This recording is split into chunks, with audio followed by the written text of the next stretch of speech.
Let's start today with livestock, where last week saw national numbers dip slightly, led by cow supply, which was in fact down 6%.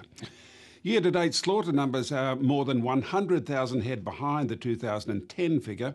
Weak exports and good seasonal conditions are the two key factors for this fall. Prices now: yearling feeder steers did best. As mentioned, cows were popular. Restockers were active, but processors have also been busy. And the live trade is getting busy as well. The first shipment out of Queensland to Indonesia since the end of the ban left Townsville last week.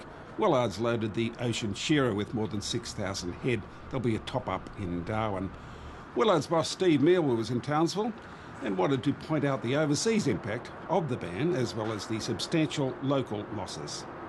Well, look, I think we've seen the producers and support industries across Northern Australia being quite vocal about the impacts that it's had on them and their families, both in terms of their own personal well-being, their ability to cope with their total loss of income in some cases. And in Indonesia, we're seeing the same thing. There are some 14 or 15,000 individual small farmers that supply the feedlotting industry in Indonesia, and they also felt their whole income and support systems fall down around them, and as a consequence of that, had trouble feeding their families, paying education, all of the impacts that come from devastating loss of income. That's Steve Mealwell from Willards in WA. Now, export prices out of Darwin remain very strong. Exporters are in fact struggling to get cattle at the right weight. So steers are $2 and heifers a bit less. I'm told there's also an emerging market for breeder cattle to Indonesia. And our ovine friends were in demand last week. Processors were chasing younger lambs while ewes dominated the older market, and this created interest from restockers and the meatworks. So our indicator lamb category lifted 17 cents while mutton slipped over the 400 cent mark for the first time in several weeks. That price is 43 cents behind this time last year. And pork and bacon rates are reported as stable.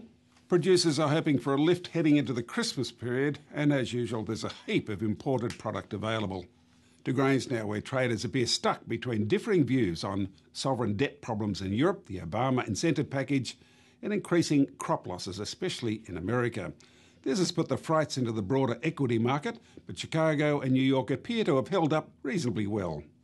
That's a new contract for soybeans, but it's still the best price since early this year, and despite that minor hiccup, the forecast for corn is still bullish, while wheat is perhaps the most sensitive to outside influences.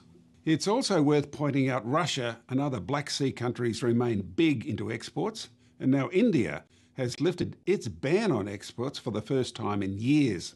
All this points to a challenging time ahead for Australian wheat sales. Local futures are relatively steady. The next few weeks will be crucial, especially for crops in the east.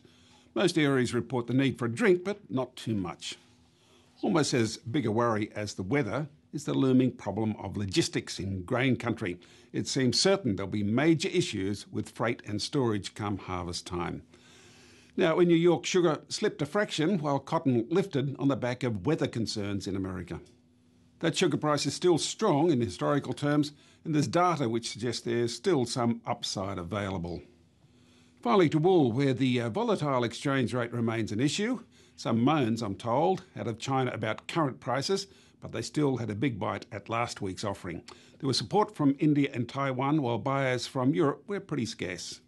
So the Eastern Market Indicator closed at 1,294 cents. That was a lift of 1.9%. And that's the Landline check on prices.